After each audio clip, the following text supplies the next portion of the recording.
పరిశుద్ధాత్మ దేవుడు ప్రతి ఒక్కరితో పంచుకోమని నా హృదయాన్ని పురికొల్పిన మాట. మీ ఇంటిలో గొడవలున్నాయా, గోరుముద్దలున్నాయా? అదే గోరుముద్దలు తినిపించడం అంటారు చూసారా? చిన్నపిల్లలకు తల్లి గోరుముద్దలు, ఇంకొంచెం తిన్నానా, ఇంకొంచెం తినయ్యా అని తల్లి పిల్లలకు గోరుముద్దలు తినిపిస్తుందే. అలాంటి ఆప్యాయత అనురాగాలు కుటుంబాల్లో ఉన్నాయా? గొడవలు ఉన్నాయా? తమ్ముడు, చెల్లి, ఈరోజు దేవుడు అందించాలని నన్ను పురికొల్పుతున్న వర్తమానం, ఎన్నో కుటుంబాలు, ప్రత్యేకంగా అన్య కుటుంబాల్లో దేవుని వాక్యం లేక, దేవుని మార్గం తెలియక, సమాధానపు విలువ ఎరగక నిత్య నరక కోపాలుగా మారిపోయిన అన్ని కుటుంబాలు భూలోకంలో కోకొల్లలు. ఒకంత బాధ ఏంటో తెలుసా? అన్ని ప్రజలే కాదు, వాక్యం తెలిసి నిజ దేవుని దగ్గరికి వచ్చి జీవం కలిగిన సంఘాల్లో కట్టబడుతూ మేము ఆత్మీయులం, విశ్వాసులం అని పిలువబడుతున్న కుటుంబాల్లో కూడా ఎన్ని కుటుంబాల్లో గొడవలు లేవు, ఎన్ని కుటుంబాల్లో మనస్మర్థలు లేవు, ఎన్ని కుటుంబాల్లో అనైక్యతలు లేవు. ఈ వాక్యం చెప్పే ముందు తమ్ముడు, చెల్లి, ఓ చిన్న మాట మీ తండ్రిగా మిమ్మల్ని అడుగుతున్నా. నన్ను పరాయివాడిగా మీరు ఎంచొద్దు. నన్ను మీ అన్నను అనుకోండి, చిన్నోడిని అయితే మీ తమ్ముడిని అనుకోండి, ఇంకా చిన్నోడిని అయితే మీ కొడుకుని అనుకోండి. వాటన్నిటికి మించి దేవుని ప్రతినిధిగా నన్ను ఎంచండి. ఓ చిన్న మాట, మీ కుటుంబాల్లో సమాధానంగా ఉన్నాయా, అసమాధానంగా ఉన్నాయా? నిత్యము కీసులాట, అరుపులు, పెడదొప్పులు, ఎప్పుడు వివాదాలు, మనస్మర్థలతో సాగిపోతుందా? సమాధానకరమైన ఇల్లుగా మీరు నివసిస్తున్న ఇల్లు ఉందా? తమ్ముడు, చెల్లి, మీ తండ్రిగా, మీ అన్నగా మిమ్మల్ని అడుగుతున్న ప్రశ్న, ఎలా కట్టబడుతున్నాయి మీ కుటుంబాలు?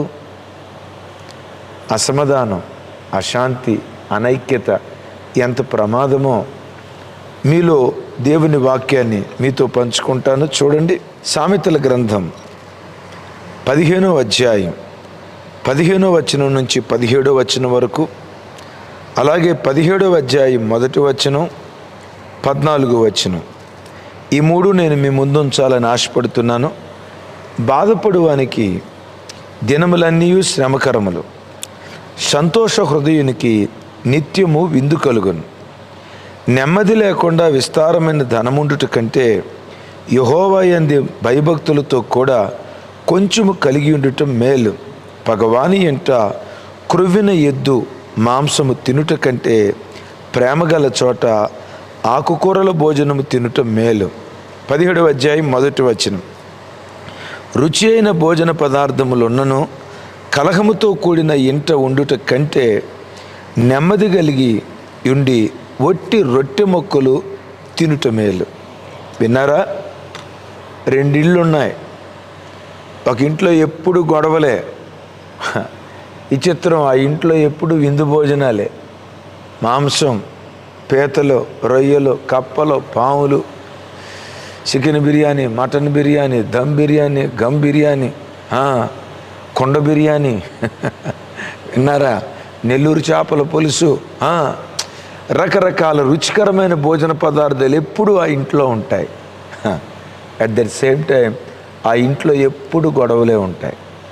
ఇంకొక ఇల్లు ఉంది, చికెన్ బిర్యానీ లేదు, దమ్ బిర్యానీ లేదు, గమ్ బిర్యానీ లేదు, నెల్లూరు చేపల పులుసు లేదు, మాడుగుల హల్వా లేదు, ఆత్రేయపురం పూతరేకులు లేవు, కాకినాడ కాజా లేదు, ఏమీ లేదు, ఒట్టి రొట్టె ముక్క. కానీ ఆ ఇంట్లో ఎప్పుడు నెమ్మది, ఎప్పుడు నెమ్మది, ఎప్పుడు నెమ్మది. తమ్ముడు, చెల్లి, మీ ఇల్లు ఎలా ఉంది? ఎప్పుడు గొడవలా? ఎప్పుడు మనస్మర్థలా? చిన్న చిన్న వాటికి చిలికి చిలికి గాలివానై ఎప్పుడు కలహాలతో, వివాదాలతో కాపురం సాగిపోతుందా? ఈ గొడవలను గూర్చి, కలహాలను గూర్చి భక్తుడు ఏమంటాడంటే, చూడండి ఆ మాట, సామెతల గ్రంథం 17వ అధ్యాయం 17వ అధ్యాయం 14వ వచనం, కలహారంభం నీటి గట్టున పుట్టు ఓట, వివాదం అది కాక మునిపే దాన్ని విడిచిపెట్టుము. విన్నారు ఈ మాట? కలహారంభము నీటి గట్టున పుట్టు ఓట, వివాదం అధికం కాక మునిపే దాన్ని విడిచిపెట్టు. ఈరోజు కామారెడ్డి జిల్లా నుంచి ఇందాక నేను చెప్పే కదా, పోచారం డ్యామ్ అని వీడియో చూస్తున్నారు, పొంగి ప్రవహిస్తూ ఉంది. ఈ రాత్రి గనక కొండపోత వర్షం కురిస్తే గట్టు తెగి ఊర్లు ఊర్లు ఊర్లు ఊర్లు ఊర్లు ఊర్లు నాశనం అయిపోతాయన్న ప్రార్థన చేయండి అని జార్జ్ అని కూడా ఈ వాక్యం చెప్పే ముందు నాకు సమాచారం పంపించాడు. విన్నారా? ఆ డ్యాముకు గట్టు ఉంటుంది కదా ఇరువైపున, ఆ గట్టున చిన్న ఏమంటారు వాటర్ మెల్లిగా లీక్ అవటం ప్రారంభించింది అనుకో, వెంటనే వెరీ నెక్స్ట్ మరమ్మతులు చేయాలి. చిన్నదే కదా, లీక్ అయితే లీక్ అయింది, ఏం పర్వాలేదులే, ఏం చేస్తుంది అని తేలిగ్గా వదిలేస్తే ఒక్కసారి కట్టలు తెంచుకొని గ్రామాలు, పొలాలు, ఇళ్ళు, వాకిళ్ళు అపార నష్టం. తమ్ముడు, కలహం విడిచిపెట్టకపోతే కుటుంబాల్లో అపార నష్టం కలిగిద్దయ్యా. తమ్ముడు, మీ భార్యాభర్తల మధ్యలో కలహం విడిచిపెట్టకపోతే వరద ముంపుకు గురై ప్రాణ నష్టం, ఆస్తి నష్టం, పంట పొలాల నష్టం, పశువుల నష్టం ఎలా కలిగిద్దో కలహంతో నిండుకున్న కుటుంబాల్లో కూడా అపార నష్టం. తమ్ముడు, కలహాల వలన కలిగే అపార నష్టాలు ఏంటో 4 మాటలు చెప్తాను. ఈ వాక్యం వింటుండగా నా భార్యతో సమాధానపడే మనసు నాకు దయచేయ్యా, నా భర్తతో సమాధానపడే కృప నాకు దయచేయ్యా. ఎన్నుండి ఉపయోగం ఏముంది? కుటుంబంలో సమాధానం లేకపోతే ఉద్యోగం ఉండి ఉపయోగం ఏముంది? ఇంట్లో ఏసీ ఉండి ఉపయోగం ఏముంది? 3 కాట్ బెడ్ ఉండి ఉపయోగం ఏముంది? 6x6 మంచం ఉండి ఉపయోగం ఏముంది? 7 అంతస్తుల భవంతుండి ఉపయోగం ఏముంది? హృదయంలో నెమ్మది సమాధానం లేకపోతే, ఏ ఇంట్లోనైనా ఎవరితోనైనా కలహించినట్లుగా దేవుడు జ్ఞాపకం చేస్తే, చెల్లి, తల్లి, తండ్రి, అన్న విని వెంటనే వారి చేతులు పట్టుకొని వారితో సమాధానపడు, వారితో ఐక్యపడు. ఎందుకు ఐక్యపడాలో తెలుసా? ఐక్యపడకపోతే కలహాలు అలాగే కొనసాగిస్తూ ఉంటే గట్టు తెగితే నీటి ప్రవాహం ఊర్లు ముంచెత్తినట్లుగా, కలహం విడిచిపెట్టకపోతే అపార నష్టం కలిగే ప్రమాదం ఉంది. కలహాల వలన కలిగే 4 భయంకరమైన అపార నష్టాలు. నంబర్ 1, యాకోబు రాసిన పత్రిక చూడండి, 3వ అధ్యాయం 16వ వచనం. ఏలయనగా మత్సరమును వివాదమును ఎక్కడ ఉండునో అక్కడ అల్లరి ప్రతి నీచ కార్యముండును. నిన్నటి దినం ఉపవాస ప్రార్థనలో కూడా దీని కొరకు ప్రార్థన చేయించాను, మీకు జ్ఞాపకం ఉండొచ్చు. ఏమని రాసి ఉంటుంది? వివాదం ఎక్కడ ఉంటుందో అక్కడ అల్లరి ప్రతి నీచ కార్యం. విన్నారు ఈ మాట? భార్యాభర్తల మధ్యలో వివాదం ఉంటే, హత్తాకోడల మధ్యలో వివాదం ఉంటే, పిల్లలకు తల్లిదండ్రులకు మధ్యలో వివాదం ఉంటే, సహోదరుల మధ్యలో వివాదాలు ఉంటే, సంఘాలలో విశ్వాసుల్లో వివాదాలు ఉంటే, వివాదాలు ఉన్న చోట అల్లరి. ఎప్పుడు ఆ ఇంట్లో గొడవలే బాబోయ్. వాళ్ళ మీదకి వీళ్ళు ప్లేట్లు ఇసిరేసుకోవటం, గ్లాసులు ఇసిరేసుకోవటం, సెల్ ఫోన్లు ఇసిరేసుకోవటం. వివాదం ఎక్కడుంటుందో ఆ ఇంట్లో ఎప్పుడు అల్లరి. ఆ తర్వాత ఏమంటాడు తెలుసా? నీచమైన కార్యాలు ఉంటాయి. నీచమైన కార్యం. అందరి ఇళ్లలో అలాగే జరుగుతుందని నేను అనను.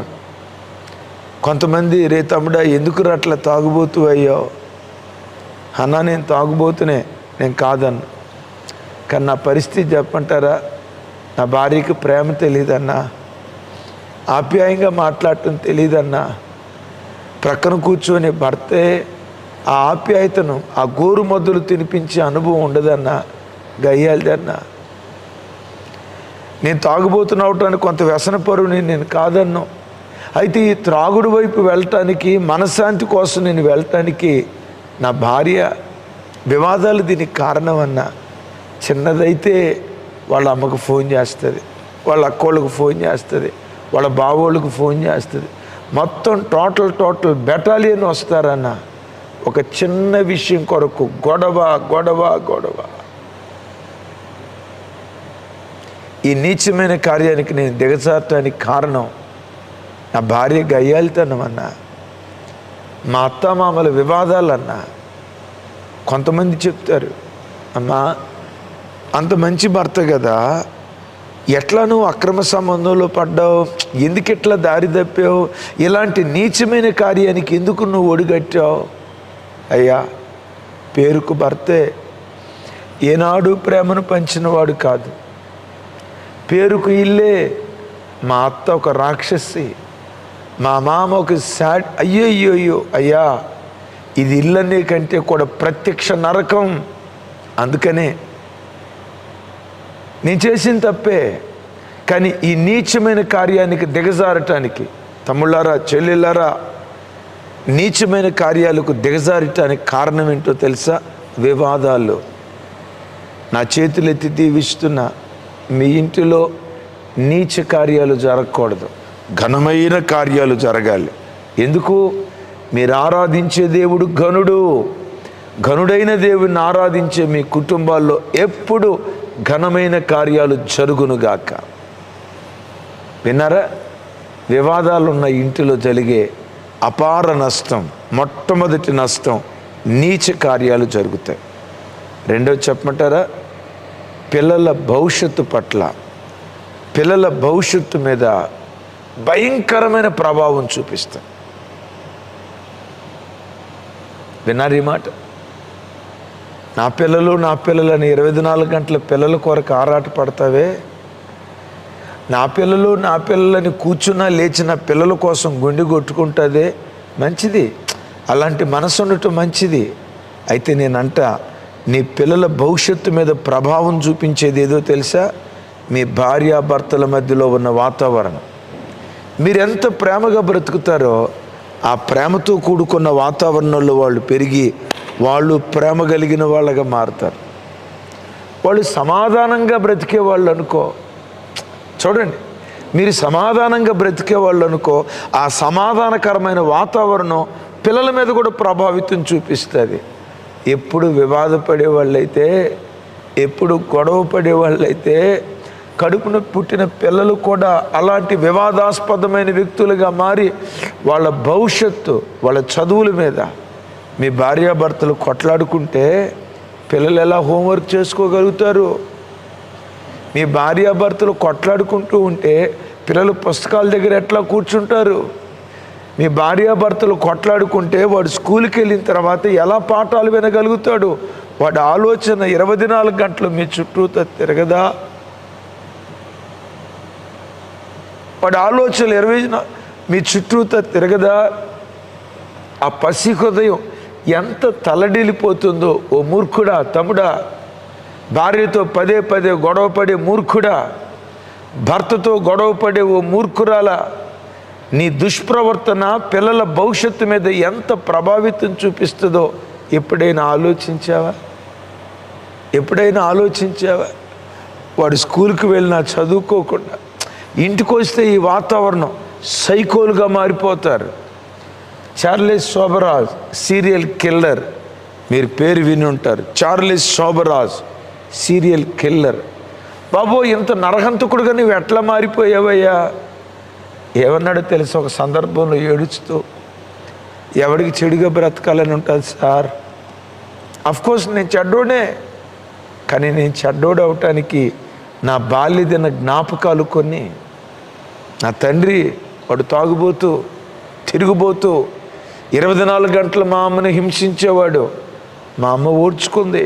ఒకానొక సమయంలో ఓర్చుకోలేక మా నాన్నని విడిచిపెట్టి వెళ్ళిపోయింది, రెండో వివాహం చేసుకుంది.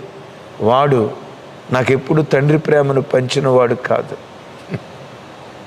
కన్న తండ్రి చూస్తే అలా, పెంచుకునే నన్ను పెంచుకున్న తండ్రి చూస్తే ఇలా.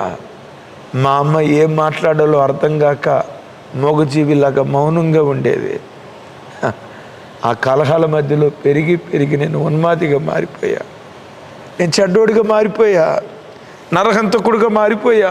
నేను నరహంతకుడుగా మారినందుకు ఎవరినో నేను నిందించను, కానీ నా తల్లిదండ్రుల ప్రభావం నా భవిష్యత్తు మీద పనిచేసింది. నీ పిల్లలు అలాంటి వారు కాకూడదు. చెల్లి, చేతులెత్తి దండం పెడతా. తమ్ముడా, నా చేతులెత్తి దండం పెడతా. నీ పిల్లలు అలాంటి ప్రభావానికి గురై వాళ్ళ భవిష్యత్తు పాడు కాకూడదు. నా ప్రార్థన, నీకంటే నీ పిల్లలు ఆధ్యాత్మికంగా గొప్పవాళ్ళు అవ్వాలి.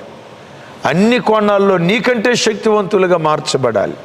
మూడవది, ఈ కలహాలు, గొడవలు, వివాదాలు ఉన్న ఇంట్లో మూడవది, ఆత్మీయ అభివృద్ధి జరగదు. ఆత్మీయ అభివృద్ధికి వివాదాలు, అసమాధానం ప్రధాన ఆటంకం. నేను మిమ్మల్ని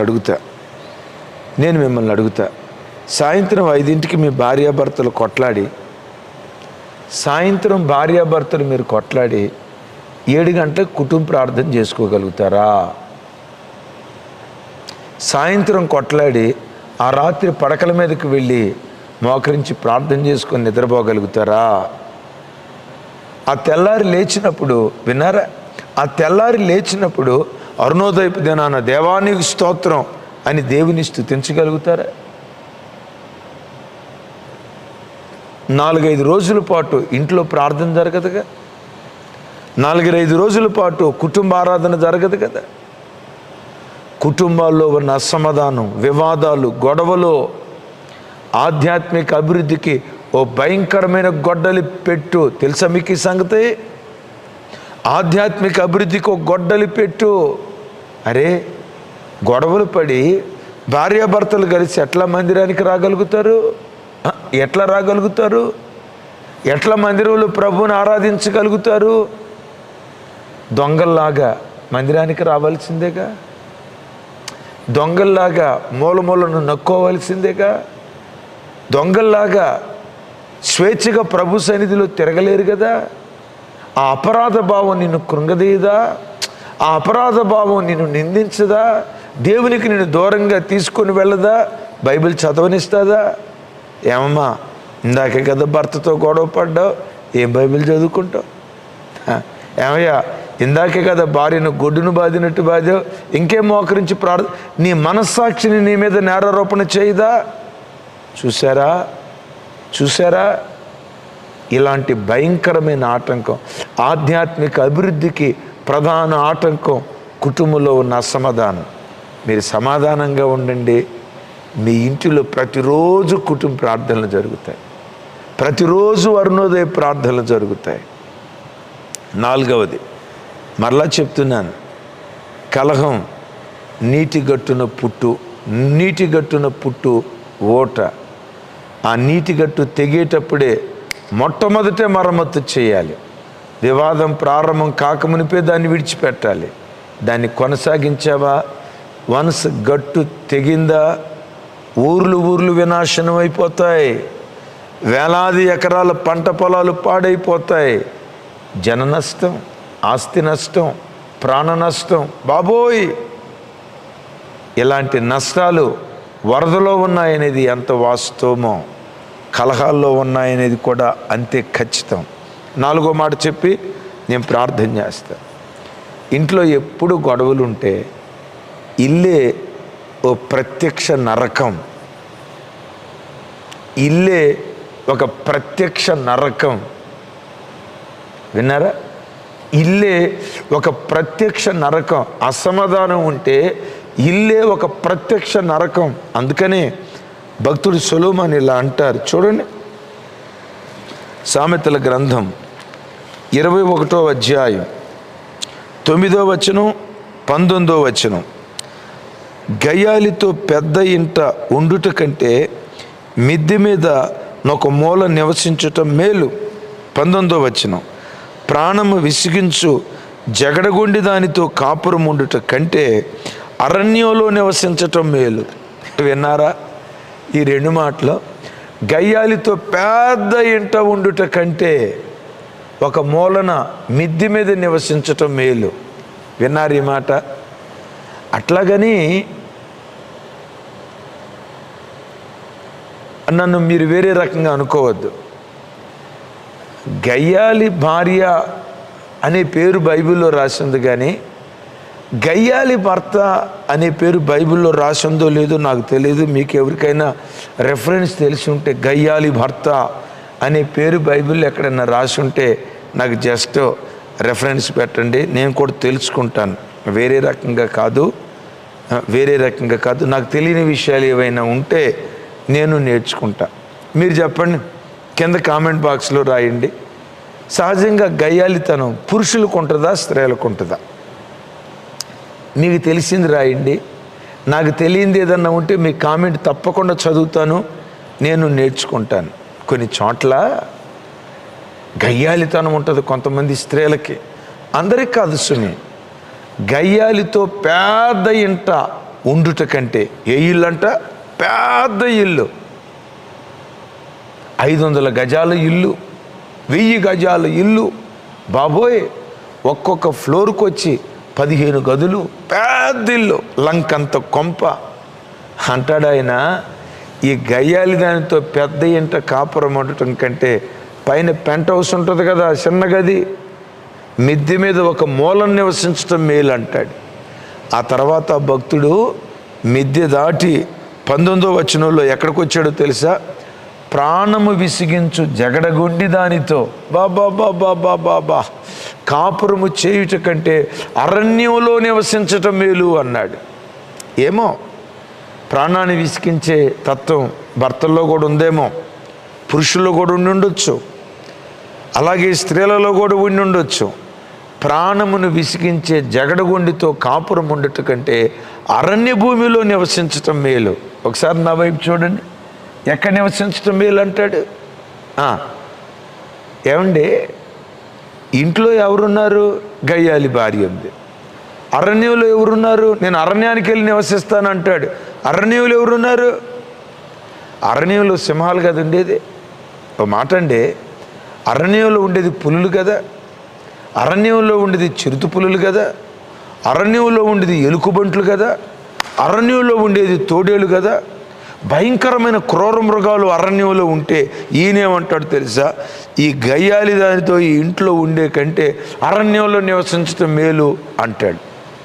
నేను అంటా సార్, మీరు చెప్పండి, గయ్యాలి భార్య భయంకరమైందా, సింహం భయంకరమైందా? కింద కామెంట్ బాక్స్లో రాయండి. గయ్యాలి భార్య క్రూరమైందా, సింహం ఎలుకబంటి క్రూరమైందా? ఈయన ఏమంటాడంటే, బాబోయ్ ఈ గయ్యాలి భార్యకు ఒక దండం, నేను నమస్కారం చేస్తున్నా, నేను అరణ్యానికి పోతా. బాబో, అరణ్యానికి పోతే సింహాలు ఉంటాయి, ఈ రెండిట్లో ఏది డేంజర్ అయ్యి అంటే ఆయన ఏమంటాడు తెలుసా? సింహం కంటే గయ్యాలి భార్య డేంజర్ అంటాడు. ఈయన చెప్తున్న మాట. ఎలుకబంటి కంటే గయ్యాలి భార్య మేలు అంటాడు. ఎట్లా గయ్యాలి భార్య మేలు సార్, నాకు అర్థం కాలేదు, అట్లా అంటావేంటి అని అన్నామనుకోండి, ఈ భక్తుని ఆంతర్యం ఏంటో తెలుసా? సింహం చేతిలో పడితే పంజాతో దెబ్బగొట్టి పేక బిసికి నిమిషంలో చంపేస్తుంది సింహం. ఎలుకబంటి చేతిలో పడిన నిమిషంలో చంపేస్తుంది. సింహం చేతిలో పడినా, చిరుతపులి చేతిలో పడినా, ఎలుకబంటి చేతిలో పడినా నిమిషంలో చంపేస్తుంది. వన్స్ గయ్యాలి భార్య చేతిలో పడితే, గయ్యాలోళ్ళ చేతిలో పడితే 1 నిమిషంలో చంపరు సార్, జీవితాంతం సంపుకు తింటా ఉంటుంది సార్. ఆయన మాట. గయ్యాలి దాని చేతిలో పడితే, ఆ గయ్యాలి పురుషుని చేతిలో పడితే, భర్తే ఒకవేళ గయ్యాలుడు అనుకో, వాక్యం ఏమంటుందంటే గయ్యాలుడి చేతిలో పడితే, గయ్యాలి దాని చేతిలో పడితే నిమిషంలో చంపదో, జీవితాంతం చంపుకు తింటూ ఉంటుంది. అందుకని భక్తుడు ఏమంటాడు తెలుసా? ఓ గయ్యాలి భార్య నీకు నమస్కారం, ఓ జగడగుండిదానా నీకు ఒక నమస్కారం. పడితే సింహం చేతిలో పడతా, చంపేస్తే 1 నిమిషంలో చంపేస్తుంది, పోతే ప్రాణం 1 నిమిషంలో బాద్ది. నీ చేతిలో జీవితాంతం చస్తూ బ్రతికే కంటే సింహం చేతిలో పడి ఒకసారి చచ్చిపోతే మేలు అన్నట్లుగా మాట్లాడతాడు. చూసారా? ప్రత్యక్ష నరకం, అసమాధానం ఉన్న ఇల్లు. ఓ మాట అడుగుతావా?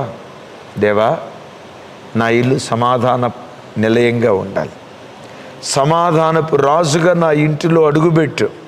నిన్నటి దినాన ప్రార్థన చేశాం, నీ దేవునికి పెట్టబడిన పేరు ప్రిన్స్ ఆఫ్ పీస్, సమాధానపు రాజు. నీ ఇంటిలో ఉన్న ప్రతి అసమాధానపు దోత పాతాళములో త్రొక్కివేయబడినట్లుగా మీ కొరకు ప్రార్థన చేయబోతున్నాను. వివాదాలు విడిచిపెట్టండి, కలహాలు విడిచిపెట్టండి. కలహారంభం నీటిగట్టున పుట్టు ఓట. వివాదం అధికం కాకమునిపై విడిచిపెట్టు. గట్టు తెగిందా ఊర్లు నష్టపోతాయి. అలాంటి నష్టం నీ ఇంటికి కలగకూడదు. సమాధానపు రాజుగా నా ఇంటిలో దేవుడు ప్రత్యక్షమగునుగాక. తండ్రి, మాతో మీరు మాట్లాడిన శ్రేష్టమైన మీ మాటలకై స్తోత్రాలు. అసమాధానం, అనైక్యత, గొడవల్లో ఎంత అపార నష్టం ఉందో మాతో మాట్లాడావు. యేసయ్యా, మా ఇంట్లో గొడవలు కాదు, గోరుముద్దలు ఉండాలి. ప్రేమ, ఆప్యాయత, అనురాగం ఉండాలి. ప్రేమాస్వరూపి కదయ్యా నీవు. ప్రేమ దేవుని వలన కలుగుతుందని సెలవిచ్చిన దేవుడవు కదా. ఈ వాక్యం వింటున్న నీ పిల్లల జీవితాల్లో యేసు నామం పేరిట ఆ ప్రేమ పుట్టునుగాక. ప్రేమతో కూడుకున్న మనస్తత్వాలు కలుగునుగాక. ప్రేమ ఆప్యాయతలతో ప్రజలు బ్రతికేటట్లుగా ఒక్కొక్క కుటుంబాన్ని కట్టుదురుగాక. చేతులెత్తి దీవిస్తున్నాను. ఒక్కొక్క ఇంటిలో సమాధానపు రాజుగా మీరు సంచరించుదురుగాక. నాయనా, వర్షాలు, భయంకరమైన వరదలు, విపరీతమైన అలజడితో మా తెలుగు రాష్ట్రాలు ఉన్నాయి. నాయనా, క్లౌడ్ బరెస్ట్ అంటున్నారు. అలాంటి పరిస్థితులు మా పట్టణానికి, మా రాష్ట్రాలకు కలగకుండా దీవెనకరమైన వర్షాలు కుమ్మరించమని ప్రార్థన చేస్తున్నాను.